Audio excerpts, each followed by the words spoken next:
Another week in the Premier League as we move on to match week number 3 and a chance to win $50,000.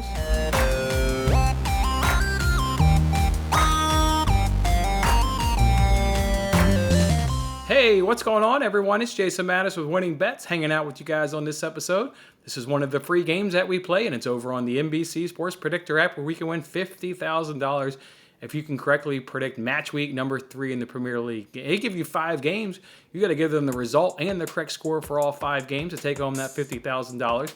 If nobody can do it, you can still compete for a guaranteed $1,000 prize if you get the most points. 4 points right for the result and 10 points right for the correct score. I've also been giving away $25 each and every single week to the winner of the Winning Bets League. If you need that league information, you can grab it from this video description. Let's take a look and see who won last week. Looks like we had BWSD70 come in with 22 points. Nice entry by them. They correctly got that 2-2 draw right in Chelsea versus Tottenham.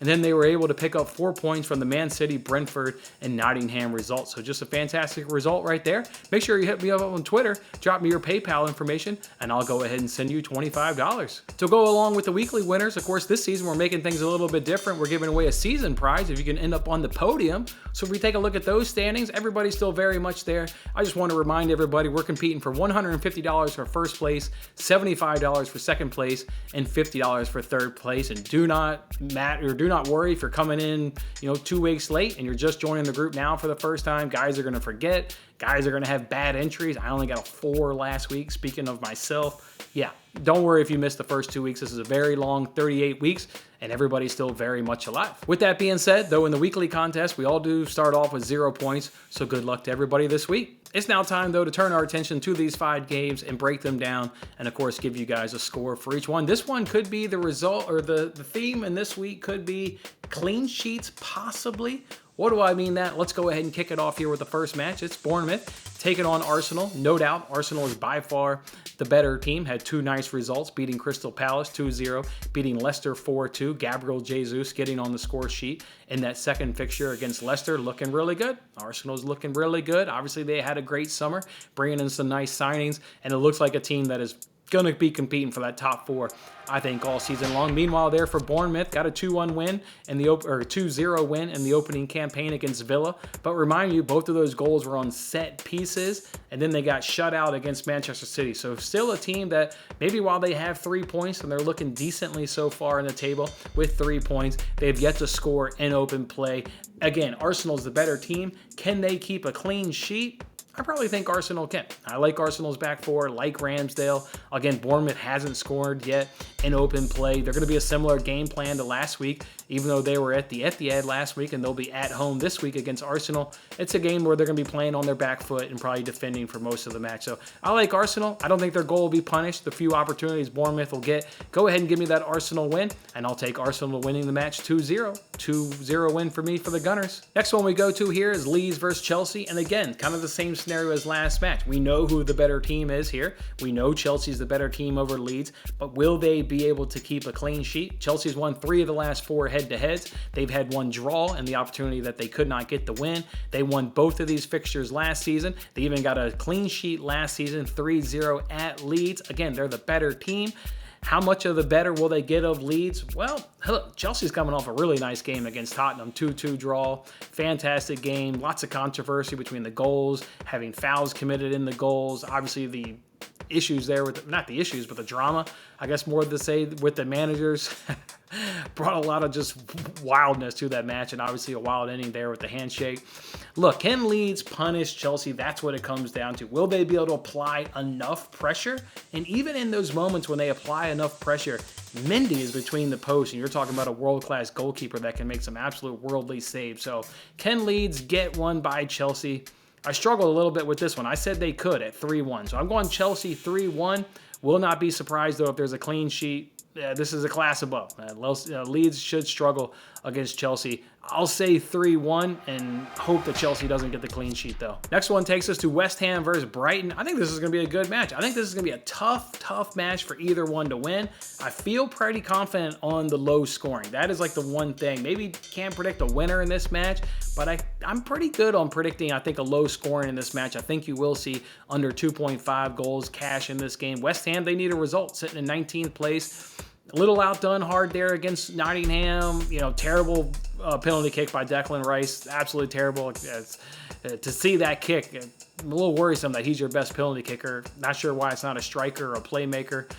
Just a really bad penalty kick and a really comfortable save there by Dean Henderson. West Ham's in a little bit of a trouble. They need to go ahead and get a result here at home against Brighton, but it's going to be absolutely tough. Brighton had looked good against Manchester United and getting the win. They were by far the better side against Newcastle. I thought they had Newcastle scrambling on their back heels, saving multiple opportunities off the back line, off the goal line. Nick Pope having fantastic saves. I thought Brighton was the better team in that 0-0 draw. I think this one's going to be a draw too. Give me a 1-1 draw, cagey, low scoring. Look, 6 of the last 7 head-to-heads have all been in a draw, and in those 6 draws, 3 of those 6 draws have been 1-1. I think that's what you're going to see this weekend in the Premier League. So give me a 1-1 draw between West Ham and Brighton. We move on now to Newcastle versus Manchester City. Much like the Arsenal and Chelsea, we talk about who's the better team. Well, we know who the better team is, Manchester City. But we come back to the question I proposed at the top of the show. Clean sheet.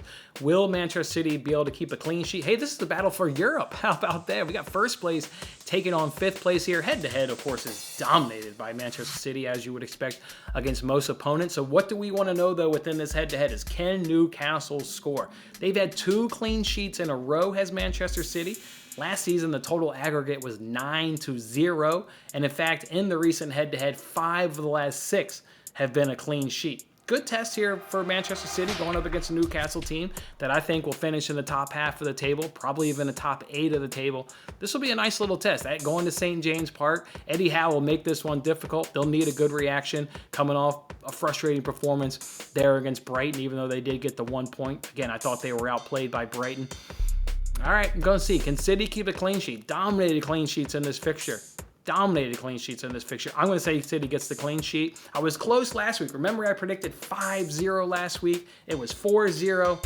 All right, so let me go to that 4-0 result, and you see what City kind of does. Sometimes they back off. They've got really solid depth. They're taking Haaland off the pitch early when they're up big, as they did last week there against Bournemouth. All right, I'm going to go 4-0 this week. So give me 4-0 against Newcastle for Manchester City. Then the last game is the Monday afternoon game. It's my Manchester United taking on Liverpool. To me, it's Liverpool all the way. I mean, quite frankly, all the way. Better team against Fulham. Didn't quite get the 3 points. Better team against Palace. Didn't quite get the 3 points. You know what? Not only was 11 men Liverpool better than Crystal Palace, I thought 10 men Liverpool was still better than Crystal Palace. Crystal Palace's goal came out of nothing. And then they grew into the game. With that goal came confidence and came, just some better play. So they looked better. But up until that goal, they had nothing going on. They were turned over easily by Liverpool. Liverpool's obviously a good team, an absolutely good team. Look for Phillips to not get the start. Look for Gomez to come in for Virgil van Dijk. Obviously, we know Nunez won't be in this game because due to the red card. That, to me, what maybe could keep this game low scoring is no Nunez, a really good striker. Big, tall kid, obviously, but they're not going to have him because of that red card suspension. I'm going to lean Liverpool certainly wins this game. United has looked terrible, absolutely terrible. Terrible against Brighton, terrible against Brentford. They're going to need a reaction. Of course, they're going to need a reaction. Everybody's going to say Manchester United is going to get up for this game, but boy, you don't tell me Liverpool would want to get up for this game and just bury their biggest rivals some more and really stick it to them. They killed them last year in this head-to-head fixture, getting clean sheets in this head-to-head fixture last season. I like Liverpool. This is where they're going to get the 3 points. United's bad. If this game's late, they've got nobody to throw on and change the game. To me, it comes down to, can United score a goal? Can United score a goal? I'm going to say they do score a goal. They're going to have a better reaction. They're going to come out with a better performance. I've got Liverpool 3-1. Could be 2-1 because of no Nunez. But United's been so bad on that back end. De Gea, not a fan of him. Look at his howler last week. I'm just not a De Gea kind of fan as a general. So I'll go 3-1. I'll go 3-1 there for Liverpool. All right, guys, and that's how we'll do it this week in the Premier League. It's, of course, match week number 3. Don't forget to go along with competing for $50,000 on the NBC Sports Predictor app. Down in this video description, you can find the Winning Bets League information, where I also give away $25 every single week. Hey, guys, enjoy the Premier League this week. And as always, good luck with your picks, and we'll see you back here next week. That was a lot of fun. Don't forget to like, comment, subscribe, and good luck with your picks. If interested in placing real sports bets, then check out my latest daily free sports betting video in the bottom right corner. Otherwise, I'll see you on the next contest.